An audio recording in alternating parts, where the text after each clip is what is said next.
Hello everyone, welcome back to virtual science classes. आज का topic है मल्टी स्टेज रॉकेट। आज हम समझेंगे कि मल्टी स्टेज रॉकेट होता क्या है, इसका स्टडी हम क्यों करते हैं। इसको स्टार्ट करने से पहले एक बार लास्ट लेक्चर को रिकॉल कर लेते हैं। लास्ट लेक्चर में हम बात कर रहे थे रॉकेट की। Rocket is a different type of system. This is system of varying mass, और यदि हम इसके मोशन की बात करें तो उस टाइप के मोशन को बोलते हैं मोशन ऑफ वेरिंग मास। वहां हमने फाइनल वेलोसिटी पे कैलकुलेट की थी और फाइनल वेलोसिटी का फॉर्मूला क्या निकल के आ रहा था, v equal to U R log m by M naught. तो रॉकेट की बात करें तो रॉकेट की जो वेलोसिटी है वो डिपेंड करती है टू फैक्टर्स पे। The first factor is relative velocity of separated mass, जिसे हम ur से डिफाइन कर रहे थे, and ratio of m by M naught. ये चीज हमारी क्लियर है। ओके, सो नाउ अब समझते हैं मल्टी स्टेज रॉकेट की नीड क्यों हुई है। यदि हम सिंगल स्टेज रॉकेट की बात करें, सिंगल स्टेज रॉकेट के लिए फाइनल वेलोसिटी हम कैलकुलेट करें तो वो कितनी निकल के आती है। It's depends on two factor. The first factor is ur and the second factor is ratio of m by m naught. Single stage rocket के लिए ur की वैल्यू कितनी होती है, 2.5 किलोमीटर पर सेकेंड। अच्छे से सुनना, जो फाइनल वेलोसिटी ऑफ रॉकेट है वो टू फैक्टर्स पे डिपेंड करती है, ur और ratio of m by m naught. यदि हम सिंगल स्टेज रॉकेट की बात करते हैं तो v फाइनल कितना होगा, फाइनल वेलोसिटी कितना निकल के आता है। ओके, तो इसको कैलकुलेट करने के लिए आपको ur की वैल्यू पुट करनी है और m बाय m नोट की वैल्यू पुट करनी है। तो for single stage rocket ur की वैल्यू होती है 2.5 kilometre per second. Single stage rocket, it mean यदि हम सिंगल रॉकेट की बात करें तो उसका अपना एक इंजन होता है, फ्यूल होता है, ऑक्सीडाइजेशन मटेरियल इंजेक्ट होता है, वहां पे फ्यूल बैंड होगा, गैसेस की फॉर्मेशन में बाहर निकलता है और रॉकेट मूव करता है। ये प्रोसेस होता है ना। तो यहाँ पे यदि हम ur की बात करें फॉर सिंगल स्टेज रॉकेट, जितना सिंगल स्टेज रॉकेट में प्रोपेलेंट अवेलेबल होता है उस अकॉर्डिंग ur की वैल्यू कितनी होती है, 2.5 किलोमीटर पर सेकेंड। ओके, तो ur की वैल्यू हम यहाँ पुट करेंगे 2.5 किलोमीटर पर सेकेंड।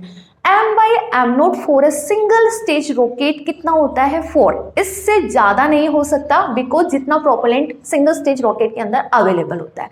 तो इस तरह से ur की value 2.5, m by M naught की वैल्यू हम 4 पुट करते हैं और v की वैल्यू कैलकुलेट करते हैं for a single stage rocket, तो कितना निकल के आता है, 3.5 kilometre per second.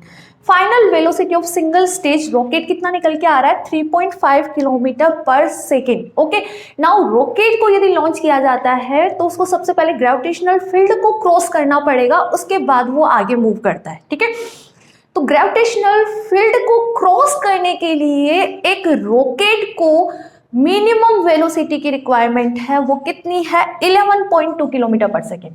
Single stage rocket की बात करें, उसे ग्रेविटेशनल फील्ड को क्रॉस करना है, एस्केप करना है, तो उसके लिए रिक्वायर्ड वेलोसिटी कितना है, 11.2 किलोमीटर पर सेकेंड। बट हम सिंगल स्टेज रॉकेट के लिए फाइनल वेलोसिटी कैलकुलेट कर रहे हैं तो कितना आ रहा है, 3.5 किलोमीटर पर सेकेंड, जो कि बहुत कम है compare to 11.2 kilometre per second से।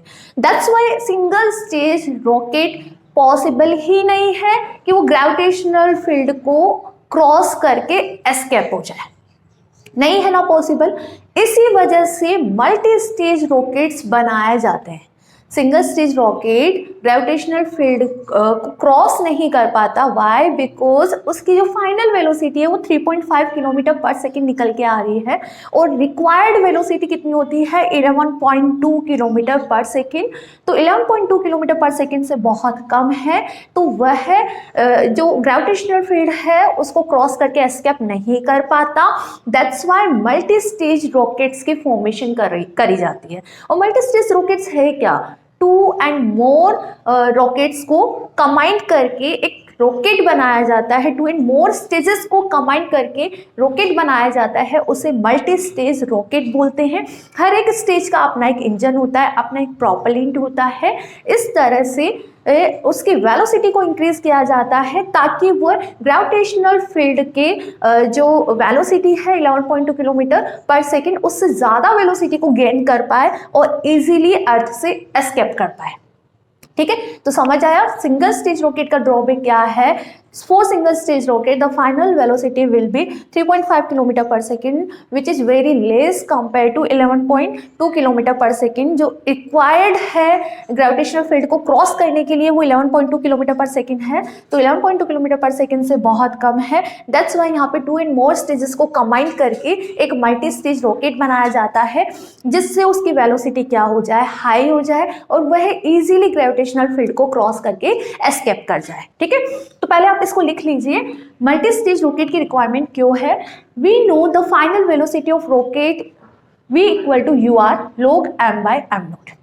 The final velocity of rocket हमने कैलकुलेट की थी, कितना निकल के आ रही थी, U R log m by m naught. U R, what is U R? U R is the relative velocity of separated mass with respect to system and the ratio of m by m naught. So v is depends on, यहाँ लिखा हुआ भी है, this equation represent the final velocity of rocket is depends on two factors. First is U R and the second is ratio of m by m naught. Clear है? For a single stage rocket, the maximum value of UR is about 2.5 km per second. For a single stage rocket 2.5 km per second होती है और इससे beyond हम increase भी नहीं कर सकते हैं.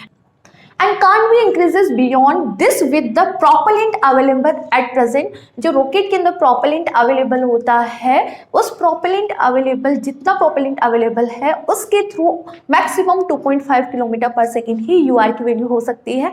इससे बियॉन्ड आप इंक्रीज नहीं कर सकते. Okay, and the ratio of m by m naught can't be increases beyond 4. और 4 से ज़्यादा आप m by m नोट की रेशियो को इंक्रीज नहीं कर सकते जितना उसमें प्रोपेलेंट अवेलेबल होता है. So v final equal to 2.5 log 4. log 4 की वैल्यू कितनी होती है, यहाँ पे पुट करना, दोनों को सिंप्लीफाई करना, मल्टीप्लीकेशन करना, and the value will be 3.5 kilometre per second. तो इस तरह से सिंगल स्टेज रॉकेट के लिए v फाइनल निकल के आ रहा है 3.5 kilometre per second. But this velocity is very small to escape velocity of earth. Okay, for cross the gravitational field, 11.2 kilometre per second escape velocity is required. तो यहाँ पे जो आपके पास वैल्यू आ रही है वो तो बहुत ही कम है. That's why multi stage rockets are use. और मल्टी स्टेज रॉकेट्स में 2 and more स्टेजेस को कंबाइन किया जाता है. हर एक स्टेज का अपना एक इंजन होता है, अपना एक प्रोपेलेंट होता है, इसके थ्रू वेलोसिटी को इंक्रीज किया जाता है. समझ आया आपको कि that's why single stage rocket can't be cross the gravitational field. तो उसके लिए फिर मल्टी स्टेज रॉकेट्स यूज में लिए जाते हैं. और मल्टी स्टेज रॉकेट किस तरह से बनाए जाते हैं, 2 and more स्टेजेस को ऐड करके. और इनकी जो डिजाइनिंग है वो डिफरेंट टाइप से की जाती है. इसके डिफरेंट वेज है. The first way is serial staging, second is parallel staging and third is mix of both. जो मल्टी स्टेजिंग रॉकेट है उनको 2 and more स्टेजेस को कंबाइन करके बनाया जाता है, तो उनका कॉम्बिनेशन अलग अलग तरीके से भी करा जाता है. यदि सीरीज में उनको कंबाइन करके मल्टी स्टेज रॉकेट बनाते हैं तो इस टाइप की डिजाइनिंग को बोलते हैं serial staging. And the parallel staging में रॉकेट्स को पैरेलल यूज में लिया जाता है. एंड मिक्स ऑफ बोथ, दोनों को मिक्स करके, दोनों टाइप के स्टेजेस को मिक्स करके भी मल्टी स्टेज रॉकेट्स को डिजाइन किया जाता है. इस तरह से रॉकेट्स की वेलोसिटी को इंक्रीज करके उनको लॉन्चिंग की जाती है. तो आप ये भी लिख लीजिए, for a single stage rocket can't cross the gravitational field to achieve higher velocity multi stages rockets are use. समझ आया मल्टी स्टेजेस रॉकेट को यूज में क्यों लिया जाता है? बिकॉज सिंगल स्टेजेस रॉकेट की वेलोसिटी 3.2 किलोमीटर पर सेकेंड होती है, but the required velocity to cross gravitational field will be 11.2 kilometre per second. ठीक है, that's why to achieve higher velocity multi stages rockets are used. Okay, in such type of rockets there are 2 and more stages. इस type के rockets में 2 या 2 से ज़्यादा stages को use में लिया जाता है और हर एक स्टेज का अपना एक इंजन होता है, अपना एक प्रोपेलेंट होता है. And each stage contain its own engine and propellant. ठीक है, multi stages rocket are design by different ways. Different type से, डिफरेंट वेज से इनको डिज़ाइन किया जाता है. The first way is serial staging. Serial staging में कंबाइन करके मल्टी स्टेजेस रॉकेट बनाए जाते हैं। And the second is parallel staging, जो स्टेजिंग है उसका टाइप यहाँ पे पैरेलल होता है।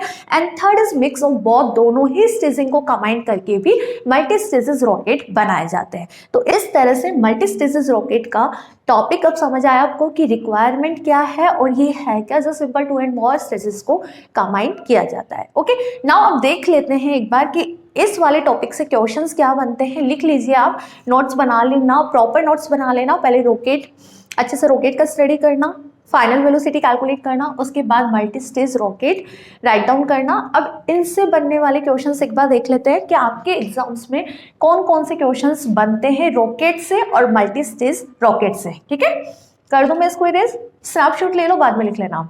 समझ तो आ गया ना आपको? ठीक है, देखो एक बार इंपोर्टेंट क्वेश्चंस देख लो एक बार। यहाँ से क्वेश्चंस क्या बनते हैं, इन क्वेश्चंस की रॉकेट से आपके एग्जाम में कौन कौन से क्वेश्चंस बनते हैं। The first question is state the principle of rocket. यहाँ पे रॉकेट के प्रिंसिपल को राइट डाउन करना है। 1 मार्क्स में ये क्वेश्चन आता है, शॉर्ट आंसर टाइप का जो क्वेश्चन बनता है इसमें आपको यही मेंशन करना है, it's the motion of rocket it's based on 2 principle. The first is Newton second law and second is Newton's third law. Second question की हम बात करें तो describe the principle of rocket and prove that the final velocity achieved by rocket is this। इसका complete derivation हमने इससे previous वाले lecture में किया है।